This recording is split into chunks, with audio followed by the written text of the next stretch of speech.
Hello everyone, I am second year medical student और आज मैं आपके सारे डाउट क्लियर करने वाली हूँ। जो डाउट है कि है ना, मैं बिल्कुल डिमोटिवेट हो रहा हूँ, मेरे क्वेश्चन सॉल्व नहीं हो रहे, मेरा फिजिक्स सॉल्व नहीं हो रहा, मेरा केमिस्ट्री नहीं हो रहा, बायोलॉजी नहीं हो रहा, इतना कम टाइम बचा है, मेरा कोर्स ही कंप्लीट नहीं है, बैकलॉग बाकी, रिविजन बाकी।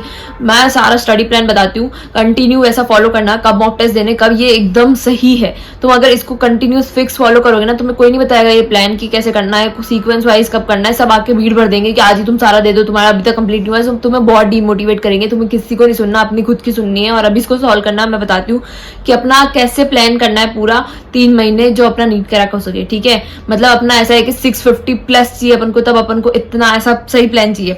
तब मैं बता देती हूँ अपना। सबसे पहले अपना आ जाता है फैब, मार्च और अप्रैल।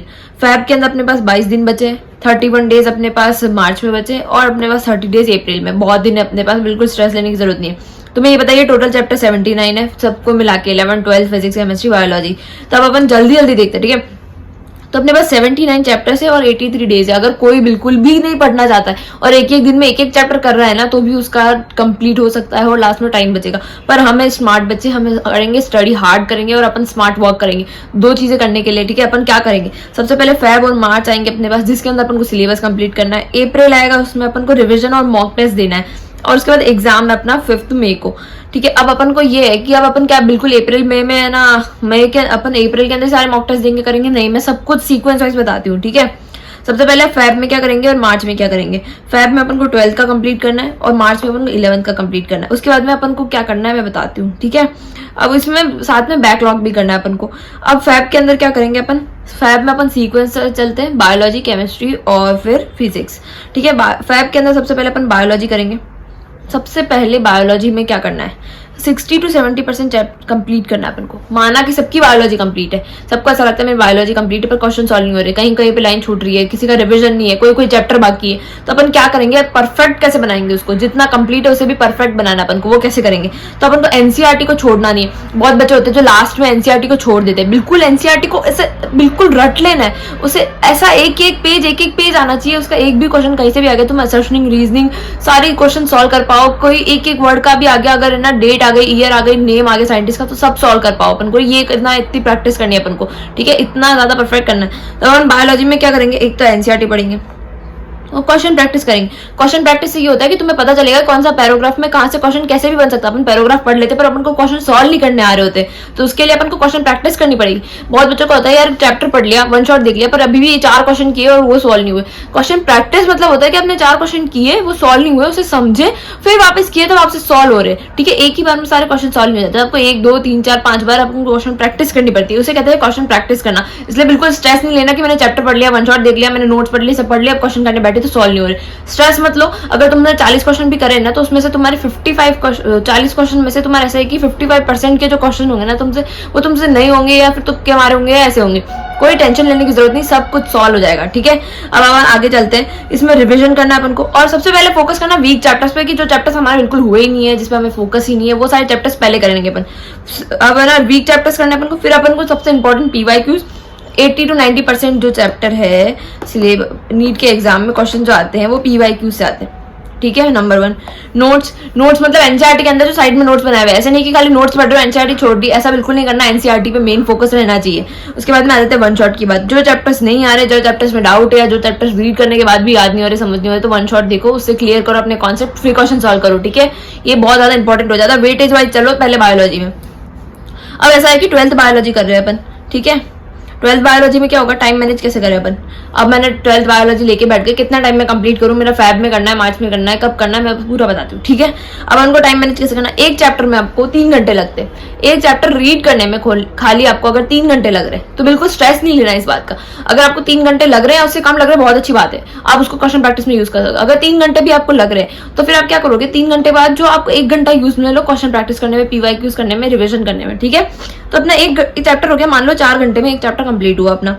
उसके बाद में एक दिन में अपन को 3 चैप्टर बायोलॉजी के हो गए, तो यार वो इनफ है अभी के लिए। ठीक है, एक दिन में अगर आपने 3 चैप्टर बायोलॉजी के कर लिए तो बहुत ही बढ़िया बात है। अपन खाली 12th बायोलॉजी की बात कर रहे हैं अभी। ठीक है, तो आपने बहुत सही किया। सर उसमें क्या क्या आ जानी चाहिए, क्वेश्चन प्रैक्टिस हो जाने चाहिए, सब कुछ हो जाना चाहिए। अब उसके बाद आती है 7th डे। आपने मान लो कि 7 दिन में बायोलॉजी पूरी कर ली, जितनी हो सके आपने उतनी कर ली। एक दिन में 3 चैप्टर करके आपने 7 दिन में कर लिया, तो ठीक है। अब अपन को 7th डे पे सेल्फ एनालिसिस टेस्ट करना है। टेस्ट लेना खुद का बहुत ज्यादा जरूरी हो जाता है। देखो, एक मैं बुक बताती हूँ। ठीक है, नीट की एक बुक है बायोलॉजी के बारे, ये ओसवाल की बुक है, मतलब इतनी अच्छी बुक है। इसके अंदर चैप्टर वाइज सॉल्व क्वेश्चंस दे रखे हैं, आपको है ना स्ट्रेटेजीज बता रखी है इसके अंदर, कहाँ से कैसे सॉल्व करना है, चैप्टर में से कौन से क्वेश्चन है, नए एडिशन के थ्रू है, पीवाईक्यूज के थ्रू। इसके अंदर तीनों बुक आती है, बायोलॉजी के लिए, केमिस्ट्री के लिए और फिजिक्स के लिए, ठीक है। मैं इसके अंदर का बताती हूँ। इसके अंदर सबसे पहले तो तुम्हें दिया हुआ होता है कि वेटेज कौन सा चैप्टर का क्या, सबसे पहले तुम्हें ये दिया हुआ होता है, ठीक है।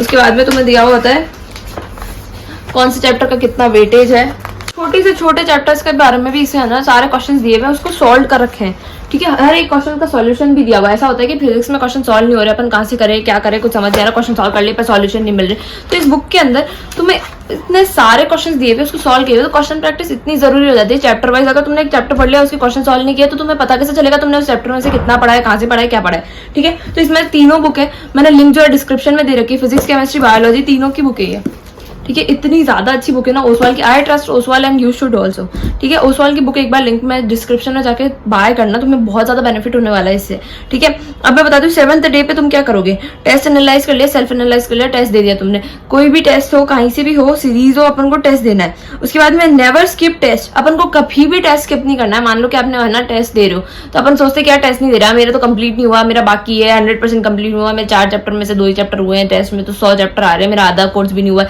तो मैं कैसे टेस्ट दूं। टेस्ट जाके दो, तुम्हें खुद को पता चलेगा तुम कितने पानी में हो या नहीं, तुम्हें कितने क्वेश्चन आते हैं नहीं। टेस्ट देना सबसे ज्यादा इंपॉर्टेंट हो जाता है आज के दिन में, ठीक है। तुम टेस्ट दोगे तब तुम्हें पता चलेगा हाँ यार ये क्वेश्चन तो आ सकता था, यार हाँ यार ये चैप्टर मैंने नहीं पढ़ा है। बहुत सारी चीजें होती है टेस्ट देने के मामले में, ठीक है। अब सेकंड चीज आ जाती है मॉक टेस्ट दो, भले कोचिंग से दो, सीरीज दो, कैसे भी दो, कहीं से भी डर के नहीं भागना है कि यार मेरे तो मार्क्स इतने कम आएंगे, मेरे तो डीमोटिवेट। टेस्ट देने से तुम्हारा कॉन्फिडेंस बढ़ेगा। एक बार टेस्ट दोगे कम आएंगे, दूसरी बार टेस्ट दोगे ज्यादा आएंगे, उससे बाद में टेस्ट दोगे तो फुल मार्क्स आएंगे। इसलिए अभी अगर तुम्हारे टेस्ट में भी 450 500 समथिंग आ रहे तो भी डरना नहीं है, तुम्हारे मार्क्स बहुत अच्छा आ रहेंगे। अगर उससे भी कम आ रहे हैं तो भी बिल्कुल स्ट्रेस नहीं लेना, धीरे धीरे अपन प्रोसेस करेंगे, अभी बहुत टाइम अपने पास, पढ़ना है अभी, लग के बैठ जाओ पढ़ने के लिए, ठीक है। अब आ जाती है बात केमिस्ट्री की, ये 12th केमिस्ट्री की बात चल रही है अभी के लिए, ठीक है। केमिस्ट्री कैसे पढ़ेंगे, ऑर्गेनिक, इनऑर्गेनिक और फिजिकल। ऑर्गेनिक के अंदर एनसीईआरटी पढ़ना बहुत ज्यादा जरूरी हो जाता है। एनसीईआरटी को एक एक शब्द पढ़ना पड़ता है, एक एक मतलब एक भी चीज तुम्हें स्किप नहीं करनी है एनसीईआरटी के अंदर। उसके बाद में अपन को पीवाईक्यूज करने हैं, क्वेश्चन प्रैक्टिस करनी है, ठीक है। उसके बाद में अब इनऑर्गेनिक में क्या करेंगे, इसके परफेक्ट एक एक वीडियो भी बना रखी है मैंने, पर अभी शॉर्ट में बता रही हूँ। इनऑर्गेनिक के अंदर उनको एनसीईआरटी पढ़नी है, नोट्स बनने, इंटेक्स क्वेश्चंस करने हैं, उसके अंदर से भी जो छोटे छोटे क्वेश्चन बॉक्स बने हुए देते हैं उसमें से भी क्वेश्चन आ जाते हैं। फिजिक्स में क्या करेंगे अपन, क्वेश्चन प्रैक्टिस करेंगे, क्वेश्चन प्रैक्टिस जितनी हो सके उतनी फिजिक्स में क्वेश्चन प्रैक्टिस करनी है अपन को, ठीक है। एनसीईआरटी पढ़नी ही है, पढ़ लिया बहुत अच्छी बात है, अभी अपने पास टाइम कम है तो अपन को क्वेश्चन प्रैक्टिस सबसे ज्यादा करनी जरूरी है। अब अपन आते हैं केमिस्ट्री के बाद में, केमिस्ट्री पे आते हैं कि अपन एक दिन में 4 चैप्टर करें, कैसे भी करके एक दिन में 4 चैप्टर। केमिस्ट्री में क्वेश्चन बहुत जल्दी हो जाते हैं, ठीक है। अगर तुम्हें कॉन्सेप्ट क्लियर है तो एक दिन में 4 चैप्टर होना बहुत ईजी बात हो जाती है। अगर नहीं है तो तुम है ना 1 घंटे में, अगर वन शॉट देख रहे हो तुम, फिर तुमने क्वेश्चन एनसीईआरटी से पढ़ा तो तुम्हारे मतलब 4 घंटे में 2 चैप्टर तो हो ही जाने चाहिए, ठीक है। अपन वो लेके चलते, उसमें 2 चैप्टर के अंदर 4 घंटे के अंदर आपने पीवाईक्यूज कर लिए, नोट्स कर लिए, क्वेश्चन प्रैक्टिस कर ली, वन शॉट देख लिया, वीडियोस देख ली, ठीक है। ये सारी चीजें हो जानी चाहिए। अब उसके बाद में अपन बात करते हैं फिजिक्स की। फिजिक्स में क्या करते हैं, सबसे पहले फिजिक्स में ऐसा होता है, सबको डर होता है कि फिजिक्स कैसे करूं, या बहुत जनों की फिजिक्स स्ट्रांग होती है। पर फिजिक्स में प्रॉब्लम क्या आ रही है, अपने प्रॉब्लम ये आ रही है कि अपन हाई वेटेज चैप्टर नहीं कर रहे, या हाई वेटेज बहुत सारे चैप्टर छोड़ दिए या बस एक ही चैप्टर किया। पहले तो है ना हाई वेटेज चैप्टर करना चालू कर दो। जैसे तुमने टॉप 10 हाई वेटेज चैप्टर कर लिए, मैंने बता रखे ऑलरेडी वीडियोज में। हाई वेटेज चैप्टर करने के बाद उसके अंदर के क्वेश्चन सॉल्व करो, पीवाईक्यूज करो, जितना भी हो सके। टॉप 15 क्वेश्चन तुम्हें हाई वेटेज करना है, फिर तुम्हें ना फिजिक्स धीरे धीरे अच्छी बिल्डअप होने लग जाएगी जब तुम क्वेश्चन प्रैक्टिस करोगे। तो फिजिक्स में क्या होता है, एक क्वेश्चन को आप 2 मिनट दो या 1 मिनट एंड 30 सेकंड्स दो। क्वेश्चन प्रैक्टिस ऐसे ही करो, टाइमर लगा के बैठ जाओ और क्वेश्चन प्रैक्टिस करना चालू कर दो। पीवाईक्यूज करो, 100+ क्वेश्चन करो हर चैप्टर के। एनसीईआरटी के अंदर कैसे पढ़े हम फिजिक्स में, एनसीईआरटी के अंदर जो एग्जांपल्स दिए हुए होते हैं, सॉल्व दिए हुए थे, अनसॉल्व दिए हुए थे, क्वेश्चंस दिए हुए थे, उनको सॉल्व करो, उसमें से क्वेश्चंस आते हैं। और भी बहुत सारी जगह पे एनसीईआरटी की थ्योरीज में से भी क्वेश्चन आते हैं, तो अपने नोट्स का यूज करो, उसके अंदर क्वेश्चन सॉल्व करने में तुम्हें हेल्प करेगा, ठीक है। तो 3 घंटे में एक चैप्टर फिजिक्स में कंप्लीट हो जाना चाहिए। पीवाईक्यूज में से बहुत हेल्प मिलेगी तुम्हें, पीवाईक्यूज पढ़ो, ठीक है। ये फिजिक्स का हो गया। अब इंपॉर्टेंट पॉइंट्स क्या है अपने, ठीक है। अब रोज डेली एवरीडे में आपको क्या करना है, 1 घंटा रिविजन करना ही है डेली। हर दिन 1 घंटा रिविजन करना आपके लिए बहुत ज्यादा मस्त हो जाना चाहिए। रोज रिवीजन करना है, हर रोज रात को 1 घंटा सोने से पहले आप रिवीजन करो। भले आप रिवीजन में ऐसा मतलब नहीं है कि एक क्वेश्चन सॉल्व करो, आप खाली टॉपिक देख लो कि आज मैंने ये टॉपिक किया, तो आपको एक सेल्फ कॉन्फिडेंस आएगा कि हाँ यार आज मैंने ये चैप्टर कर लिया, इस चैप्टर के अंदर ये सब टॉपिक्स थे, ये चैप्टर कर लिया, इसके अंदर ये सब टॉपिक्स थे। खाली वो एक बार देख लो कि आज मैंने क्या किया है। 1 घंटा खुद को देना है। अब स्टडी कितने घंटे करें, अब हम 12 से 13 घंटे तो हमें करनी ही पड़ेगी। अगर अपन को 4 चैप्टर बायो के कर रहे हैं, 4 चैप्टर केमिस्ट्री के कर रहे हैं, या रिवीजन कर रहे हैं, या खुद से सॉल्व कर रहे हैं, तो अपन को 12 से 13 घंटे तो डेली बेसिस पे स्टडी करनी पड़ेगी। ठीक है, अब ऐसा हो गया कि कभी भी टेस्ट से डर के मत भागो। मुझे बहुत कमेंट आते हैं कि मैंने टेस्ट नहीं दे पा रहा हूँ। क्यों नहीं दे पा रहा हूँ? टेस्ट से डर के भागना ही नहीं। अगर पढ़ा है, नहीं पढ़ा है, एक बार टेस्ट दो, खुद एक बार टेस्ट दो, तुम्हें पता चलेगा कि मैं, हाँ यार मुझे पढ़ना चाहिए, या हाँ यार मेरे को इस चैप्टर से नहीं आता है, तो आपको खुद को पता चलेगा। टेस्ट दिया, अब अपना क्या हो गया, 80% सिलेबस 12th का कंप्लीट हो गया फैब में। कैसे भी करके अपन को फैब में 80% सिलेबस कंप्लीट करना है, खुद को मुट्ठी में ले लेना। तुम्हें पता है थोड़े दिन बाद ऐसा लगेगा, मान लो तुम 7 दिन तक बायोलॉजी करो, तुम्हें लग रहा है कि पहला चैप्टर तो मैं भूल ही गई, दूसरा चैप्टर मैं भूल गई, रिवाइज नहीं हो रहा है मेरा, मैं क्या कर रही हूँ, आगे से आगे भागे जा रही हूँ। ऐसा बिल्कुल स्ट्रेस मत लो, अपने पास अप्रैल है, पहले फैब करो। फैब में अपन क्या कर रहे हैं, रिवीजन नहीं, अपन पूरा चैप्टर वाइज कंप्लीट कर रहे हैं कि हाँ यार बायोलॉजी में इतना कंप्लीट हो गया है, ये इतना कंप्लीट हो गया है, ये मेरा कंप्लीट हो गया है। ठीक है, अभी अपन चलते हैं मार्च में। मार्च में क्या करेंगे, मार्च में अपने पास 11th करने का दिन है मार्च में, तो अपने पास 31 डेज है मार्च के अंदर। अब उसके अंदर क्या करेंगे, 11th का फुल सिलेबस अपन को करना है मार्च में, और बैकलॉग करना है, और 12th का भी जो अपना ऐसा लग रहा है कि यार कॉन्फिडेंस नहीं आ रहा है इन चैप्टर्स में, वो चैप्टर्स करने हैं। तो अब 80 to 90% सिलेबस कंप्लीट करना है अपन को मार्च में। मार्च के अंदर बायोलॉजी, फिजिक्स, केमिस्ट्री अभी मैंने बताया सेम वैसे ही करना है। बायोलॉजी को 7 डेज में कंप्लीट करो आप, कैसे भी करके। नहीं हो रही, जितनी हो रही उतनी करो। मान लो तुम्हारा 60% भी हो रही है, तो यार एक बार करो, बैठ के करना चालू कर दो। फिर उसके बाद रिविजन करो उसका, उसी टाइम रिविजन हो गया, और 7th डे हो गया, एनसीईआरटी हो गई, पीवाईक्यूज हो गए, क्वेश्चन प्रैक्टिस हो गई। ये सारी चीजें करना बहुत जरूरी हो जाता है हर चीज में। क्वेश्चन प्रैक्टिस करो, पीवाईक्यूज करो, ये सारी चीजें करना बहुत ज्यादा जरूरी है अपने लिए अभी। ठीक है, फिजिक्स में भी सेम, नोट से पढ़ो, क्वेश्चन प्रैक्टिस करो, वन शॉट करो, ये प्रोसेस सेम रहेगी 11th के लिए भी 12th के लिए भी। बस ऐसा है कि वन शॉट देखो, जो चैप्टर्स नहीं आ रहे कॉन्सेप्ट क्लियर करो अपना फिजिक्स में, केमिस्ट्री में कॉन्सेप्ट क्लियर करो। ऑर्गेनिक तो तुम्हें रटनी पड़ेगी, इनऑर्गेनिक में एनसीईआरटी पढ़ो, जितना हो सके सब में एनसीईआरटी पढ़ना बहुत ज्यादा जरूरी है, बायोलॉजी में और केमिस्ट्री में। ऐसे नोट्स के चक्कर में एनसीईआरटी मत छोड़ देना। अब दूसरी बात आती है अप्रैल। अप्रैल अपने लिए सबसे ज्यादा इंपॉर्टेंट महीना है।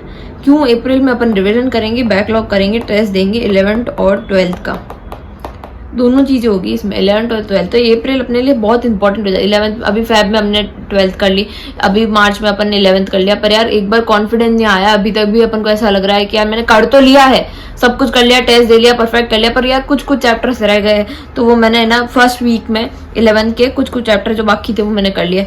सेकेंड वीक में 12th के जो चैप्टर्स मुझे कॉन्फिडेंस नहीं लग रहा था या बाकी रह गए वो कर लिए मैंने। अब उसके बाद में अपन क्या करेंगे, जो बाकी के 2 हफ्ते बचे अपने पास, उसमें 11th 12th को सब मिला के अपन टेस्ट देंगे। अप्रैल में अपन को रोज 2 या 3 दिन में अपन को टेस्ट देना है। ठीक है, ऐसा नहीं है कि मैं आज भी संडे को टेस्ट दे रहा हूँ। अप्रैल में 2 या 3 दिन के बीच में आपको रोज टेस्ट देना है। मान लिया आपने 2 दिन पहले कुछ भी पढ़ाओ, पर अपन को फुल सिलेबस टेस्ट देना चालू करना है। टेस्ट दिया, 2 दिन बाद वापस टेस्ट दिया, 2 दिन बाद वापस टेस्ट दिया।